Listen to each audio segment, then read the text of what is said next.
안녕하세요. 십자가의 도에 대해서입니다. 오늘 본문은 고린도전서 1장 18절에서 25절입니다. 18절. 십자가의 말씀이 멸망당하는 사람들에게는 어리석은 것이나 구원받는 우리에게는 하나님의 능력입니다. 십자가의 말씀, 십자가의 도는 앞서 17절의 말의 지혜와 선명한 대조를 이룹니다. 바울은 이런 대조를 사용해서 말의 지혜, 곧 철학적 논증 등에 대해 지나치게 치우쳐 있는 고린도 교인들의 어리석음을 깨우치려 합니다. 헬라어로 능력이란 단어에서 다이나마이트라는 말이 나왔습니다. 바울은 능력의 대립관계를 약함으로 하지 않고 어리석음으로 두었습니다. 십자가의 능력의 반대는 약함이 아닙니다. 어리석음입니다. 왜냐하면 어리석음이란 아무 열매도 없는 헛된 것을 추구하는 것이기 때문입니다. 반면에 십자가는 실제적인 결과로 이끕니다. 사람들을 구원받게 합니다. 십자가의 도는 인간에게 구분을 가져다 줍니다. 바울의 눈에 인간은 두 종류로 나뉩니다. 구원받는 자와 멸망하는 자, 즉 십자가를 받아들이는 사람과 받아들이지 않는 사람으로 나뉩니다. 19절. 기록되기를 내가 지혜로운 사람들의 지혜를 멸하고 총명한 사람들의 총명을 패할 것이다 라고 했습니다. 이사야는 이 세상의 지혜가 역전될 것을 예언했는데 바울은 그 예언이 바로 십자가에서 성취되었음을 보여줍니다. 원문으로 볼 때 교차 대꾸법이 뚜렷이 보입니다.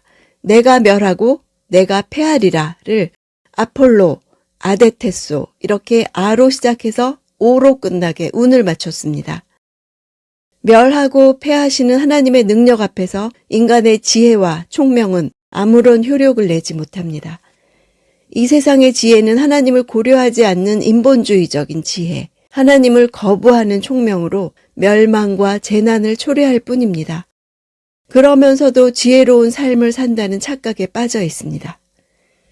20절. 지혜로운 사람이 어디 있습니까? 학자가 어디 있습니까? 이 세대의 변론가가 어디 있습니까? 하나님께서 세상의 지혜를 어리석게 하신 것이 아닙니까? 자기의 세상적이고 인간적 지혜로 십자가의 메시지를 깨달을 지혜자나 학자나 변론가는 없다는 의미입니다. 세상의 지혜할 때 세상은 코스모스라는 단어로 표현했습니다. 헬라어에서 코스모스는 세계, 우주를 가리키며 범신론적 경향이 강한 헬라 세계에서는 코스모스 자체가 가장 조화로운 것으로 숭배의 대상이 되기까지 했습니다. 바울은 바로 코스모스와 소피아 두 단어를 사용해서 헬라 철학의 지혜와 우주관의 허구성을 지적하고자 했습니다. 고린도 교회의 당파들은 여러 가지 신학적인 논쟁에서 당시의 수사학자들의 도움을 받아서 자신들의 입장을 주장했을 것입니다. 그러나 이런 지혜는 십자가의 도를 이해하는 데 아무 소용이 없습니다. 왜냐하면 하나님께서 이 세상의 지혜를 어리석게 하셨기 때문입니다. 21절.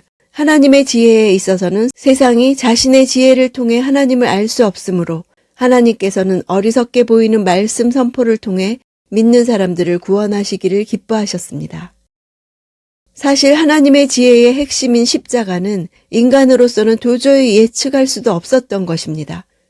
그래서 십자가에 못 박힌 예수를 통해 구원을 이룬다는 하나님의 지혜는 인간이 볼 때 어리석게 보입니다. 하나님은 전도라는 미련한 방법을 통해 믿는 자들을 구원하시는 것을 기뻐하셨습니다.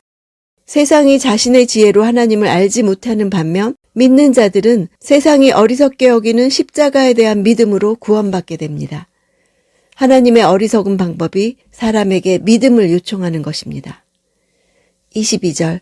유대 사람은 표적을 구하고 그리스 사람은 지혜를 찾지만 표적은 외적인 것이고 지혜는 내적인 것입니다. 유대인들은 항상 현상적인 증거를 구합니다. 기드온도 표적을 요구했고 히스기야 역시 표적을 구했습니다. 그들은 하나님조차도 표적이라는 틀로 제한하려 했습니다. 헬라인들은 이성적인 증거를 요구했습니다. 그들은 이성적으로 이해할 수 없는 것은 받아들이지 않았습니다. 그들에게 가장 큰 이상은 지혜를 찾는 것, 곧 철학이었습니다. 그들은 그 지혜가 무의미한 궤변에 빠져든다 할지라도 늘 새로운 것을 요구했고 자신들의 지적 요구에 만족을 주지 못하는 것들은 철저하게 무시했습니다. 23절. 우리는 십자가에 못 박힌 그리스도를 전파합니다. 이것이 유대 사람에게는 마음에 걸리는 일이며 이방 사람에게는 어리석은 것이지만 표적과 지혜를 중시하는 인간적인 관점에서는 수치와 실패의 상징인 십자가와 구원을 이루는 메시아는 양립이 불가능합니다. 메시아는 능력과 영광과 승리란 긍정적 의미를 지니는 반면에 십자가는 무능과 치욕과 실패라는 부정적 의미를 지니기 때문입니다. 로마 시대 반역자들과 노예들이 당하는 처형인 십자가가 평화의 왕 메시아와 어떻게 조화될 수 있겠습니까? 마음에 걸리는 일이란 덫이나 함정을 뜻합니다. 저주와 수치의 상징인 십자가에 못 박혀 죽은 그리스도는 유대인들을 실족해 하는 덫이나 함정이 되었습니다. 그들에게 있어서 메시아는 조국을 로마의 압제에서 해방할 승리자로 인식되었기 때문입니다. 헬라인들에게 영이신 하나님이 육인 인간의 몸을 입고 죄수나 노예의 십자가에 죽으셨다는 사실은 도저히 받아들일 수 없는 어리석은 생각으로 여겨질 뿐이었습니다. 24절. 부르심을 받은 사람들에게는 유대 사람이든 그리스 사람이든 그리스도는 하나님의 능력이며 하나님의 지혜입니다. 하나님의 능력은 부르심으로 나타났습니다.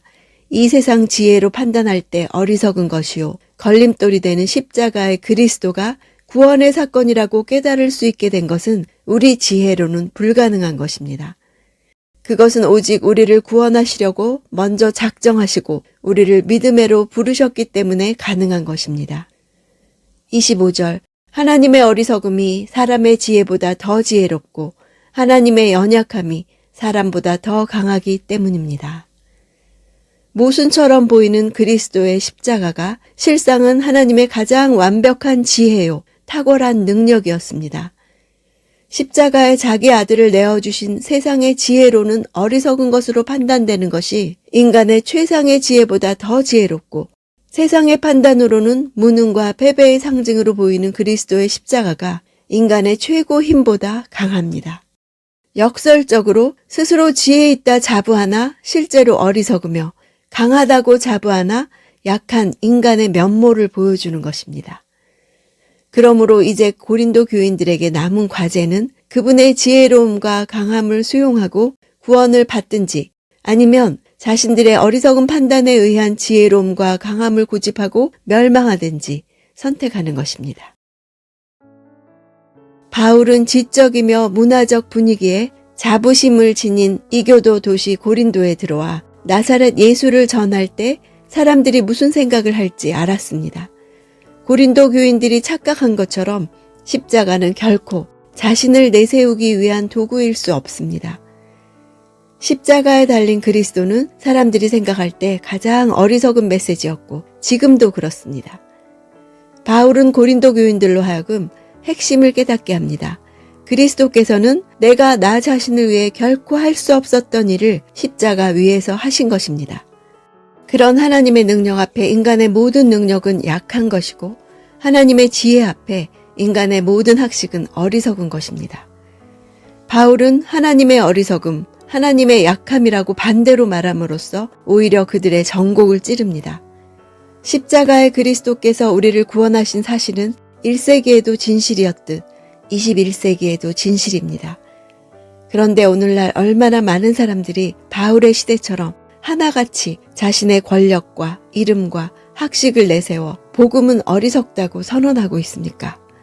우리 또한 십자가의 비논리성과 사회적 치욕과 비천함은 숨기고 싶어 합니다.